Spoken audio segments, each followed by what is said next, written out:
இரவு நேரங்களில் செல்லும் வாகன ஓட்டிகளுக்கு சிம்ம சொப்பனமாக மாறியிருக்கும் பாம்பன் சாலை பாலத்தின் இரவு நேர காட்சிகள் தான் இவை.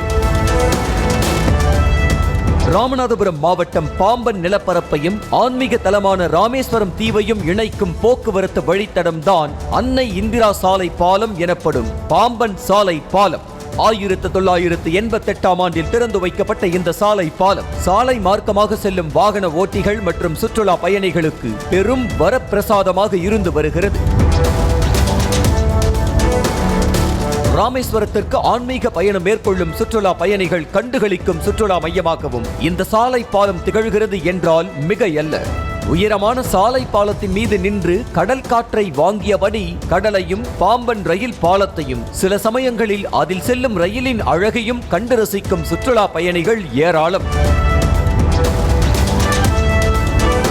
அத்தகைய சிறப்புமிக்க இந்த சாலை பாலத்தில் உள்ள மின் விளக்குகள் பழுதாகி இருப்பதால் இரவு நேரத்தில் விளக்குகள் எரிவதில்லை. இதனால் பாம்பன் சாலை பாலம் இரவு நேரத்தில் இருளில் மூழ்கி கிடக்கிறது.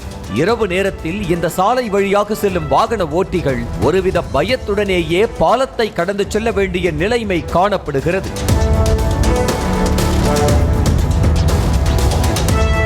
கடந்த ஓராண்டுக்கு மேலாகவே பாம்பன் சாலை பாலத்தில் உள்ள மின் விளக்குகள் எரிவதில்லை என்று உள்ளூர் மக்கள் குற்றம் சாட்டுகின்றனர். கடலரிப்பு மிகுந்த பகுதியில் உள்ள சாலை பாலத்தை சரிவர பராமரிப்பதும் இல்லை என்ற புகார் கூறப்படும் நிலையில் மின் விளக்குகளை பராமரிப்பதில் மாநில நெடுஞ்சாலைத்துறைக்கும் மாவட்ட நிர்வாகத்திற்கும் இடையே குழப்பம் நிலவி வருவதாக கூறப்படுகிறது. ராமேஸ்வரத்திற்கு ஆன்மீக பயணம் செய்யும் சுற்றுலா பயணிகள் மட்டுமின்றி உள்ளூர் மக்களின் பாதுகாப்பை கருத்தில் கொண்டு பாம்பன் சாலை பாலத்தில் இரவில் மின் விளக்குகள் எரிவதற்கு உரிய நடவடிக்கை எடுக்க வேண்டும் என்பதே அனைவரின் எதிர்பார்ப்பாக உள்ளது. நியூஸ் தமிழ் செய்திகளுக்காக ராமநாதபுரத்திலிருந்து செய்தியாளர் பூபேஷ். செய்திகளை உடனுக்குடனும் துல்லியமாகவும் தெரிந்து கொள்ள சப்ஸ்கிரைப் பண்ணுங்க.